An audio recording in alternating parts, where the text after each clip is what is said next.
Hello and welcome to another painting video. In this video, I'll be painting one of my favorite 40k characters, Kharn the Betrayer. In my opinion, it doesn't get much more 40k than Kharn. The way he looks, the stuff he does, it's all gloriously over the top and ridiculous.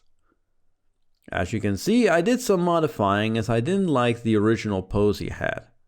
Also, he needed an over the top base, which I gave him. If you want to hear how I modified him, which was quite a headache, stay tuned. Otherwise, check the time codes in the description to jump to the painting. Let's begin, shall we? So, my original idea was to film the entire process of me modifying this model. I had an old set of Chaos Terminator legs, which I was going to use to give Kharn a more triumphant pose on a pile of skulls, his arm raised in the air. Unfortunately, I got frustrated, it didn't quite work, had to pivot and ended up not filming the actual modifying because I thought it wouldn't work. Anyways, I did cut away the legs, which went pretty well, as you can see here, and then I started chopping up the Terminator legs to make them fit the body of Kharn. This didn't really work out, so I cut the legs in tiny bits and tried to affix them with lots of green stuff. But this looked horrible and I was beginning to worry I might have ended up ruining a very expensive model. As a last resort, I turned to my bits box and found some new Chaos Space Marine legs which I hadn't used yet. I actually ended up using the upper legs as they fit the body of Kharn a lot better. I then separated Kharn's lower legs and attached them, giving him a bit of a weird horse stance pose. Well, his left arm I cut away completely and repositioned so it faced upwards. With some milliput I was able to extend the arm and sculpt the missing muscles. I also used a Plague Marine respirator hose to connect the arm to the armor as the original model had. As for the base, I printed a whole bunch of pilot skulls from Epic Basing. You can check the link in the description. I stacked the skulls and put some green stuff in the middle for added stability. Then it was a matter of filling up all the gaps with even more skulls until I ended with a proper pile. I pinned one leg of Kharn in the base for stability and glued him on. Finally, I added some texture paste for the little bits of ground that were still showing.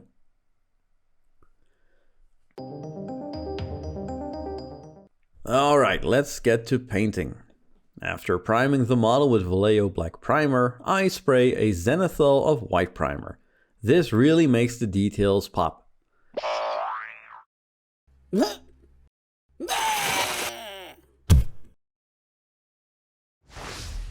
Again with the airbrush, I spray Blood Angel Red from the top down on the model. You can use a brush for all these steps, but it will be a bit harder to get a nice gradient. From a downward angle, I spray Flesh Terror Red on the model. This gives the armor a nice rich dark red shadow. With a Sanguine Scarlet from Two Thin Coats, I start layering the armor to a brighter red. I only paint the spots that are bright, leaving the darker area as a shadow. I repeat this process with a mix of Sanguine Scarlet and Demon Red. I personally like using a feathering motion to layer, but there are more ways to do this. Principle is to still leave the underlying layer showing so you can build up your colors. I add a layer of Demon Red and end with a highlight of Demon Red mixed with some Dorn Yellow.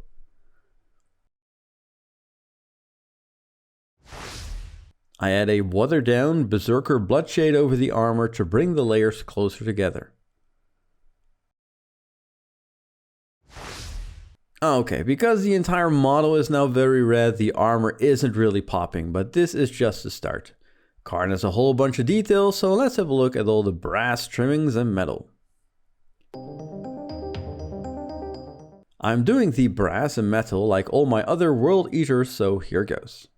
First, I base coat the brass trimmings with Balthasar Gold. All metal is base coated with Iron Warriors. Brass trimmings are highlighted with Runelord Brass. No need to cover the entire brass, just add some highlights and create some variety in the brass. All brass gets shaded with Seraphim Sepia to create some shading and warmth. All metal is shaded with Vallejo Black Wash. Now everything is base coated and shaded. I highlight both the brass and metal with Canoptek Alloy. See, this step makes all the difference. The red armor pops a lot more and a lot of details already filled in. I love the fact Kharn has one bare arm. It's not a good idea in combat, but it looks very cool. Let's paint that next. I base coat the skin with Rakarth Flesh, one of the best paints if you want to paint ghoulish or sickly skin. I give the skin a shade of Targor Rage Shade. Chaotic skin goes very well with a purplish shade. I layer back Rakarth Flesh on the raised areas.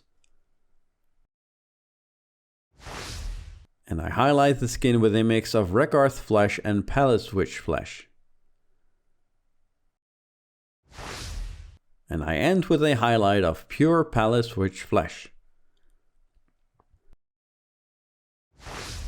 On several spots, I shade the skin with Berserker Bloodshade, near exposed veins, knuckles, and his elbow, for instance. I like to paint the classic Chaos Space Marine tubes with a flashy color. First, I base coat with Emperor's Children. Shade with Voluptuous Pink. And then I add a layer of Emperor's Children mixed with Pallid Wych Flesh. Finally, I add more Pallid Wych Flesh to the mix to get a 2:1 ratio so I can highlight. The biggest areas of the model are now painted. He's starting to look like something now. Let's go over some small details. Any details I want black besides the tufts of hair, I paint with Black Legion. Then highlight with Storm Vermin Fur. And highlight again with Dawnstone. The tufts of hair attached to his helmet I paint with Black Templar. This is a slightly different black with a more blue hue to it. I highlight the hair with Thunderhawk Blue. And highlight again with Fenrisian Grey. The wrapping on Gorechild is painted with Sword-Hilt Burgundy from Toothing Coats. Shaded with Carroburg Crimson. And then highlighted with a mix of Sword-Hilt Burgundy and Kislev Flesh. So this model has a couple of skulls on the base. You know, just a couple, right? I paint these with Screaming Skull. Shade them with Skeleton Horde. And add Screaming Skull as a highlight.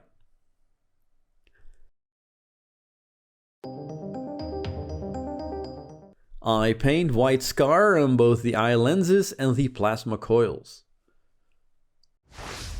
I then paint Striking Scorpion Green on both of them. This is a great fluorescent paint, nice and bright. I then add a light reflection on the lenses with White Scar and add some white paint at the bottom of the plasma coils. So I've ran out of my old Blood for the Blood God paint, and I actually made a video about this in my search for a new blood paint. I first paint on a mix of Flesh Terror Red, Cygor Brown and Contrast Medium. This makes great looking blood, and you can control how dark you want it by adding more or less Cygor Brown. I then paint the new blood for the blood god on some areas to make it look a little bit more glossy. And I also add Green Stuff World True Blood on the model to finish the bloody look. And here we have Kharn the Betrayer. I'm really happy with this new pose. He's probably shouting up to the heavens for someone to challenge him. I've had Kharn in some battles now, and he is such a fun character to have. He did end up killing a few berserkers himself, but he's such a killer on the field. Although I am not completely finished with my World Eater's army, I will start doing some other stuff now. I'm also working on an Adeptus Mechanicus army, so stay tuned for the next video if you want to know how to paint Skitarii Rangers. In the meantime, be sure to check out my Instagram, where I will post pictures of current projects and behind the scenes stuff. But for now, thanks for watching.